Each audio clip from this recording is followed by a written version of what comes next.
يلا كفايه قله ادب كده ونخش بقى على الادب كله. نصطبح نلاقي نائب طالع في البرلمان يقول احنا لازم نعاقب نجيب محفوظ. يا سكرية واصل الشوق ما كانش فيهم خدش الحياة؟ لا كان فيهم خدش الحياة. نجيب محفوظ يستحق العقاب، يستحق العقاب. وجود عبارات خدش الحياة في افلام نجيب محفوظ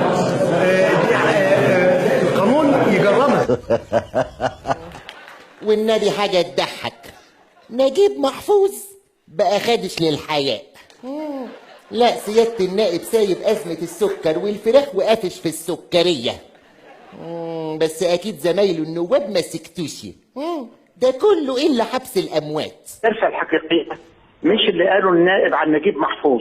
الكارثة الحقيقية إن عند التصويت على هذه على رفع الحبس والاكتفاء بالغرامة حتى لو غلظت، إنه 6 وافقوا و18 رفضوا. كمان دي كارثه، مش كارثه بقى، دي المصيبه الكبرى. سعادتك ان كنت شايفه ان رفض هذا القانون النهارده ورفض قانون ازراء الاديان تقاقض الخلق، فده فعلا هو الكارثه. الكارثه هو فكر سعادتك، لان سعادتك عايزه تعمل اباحيه في المجتمع. انا اباحيه يا لا طيب سعادتك بتوسخي لجان، برسخ لاباحيه المجتمع. اوكي لميس بترسخ للإباحية؟ أمال أنا أبقى إيه؟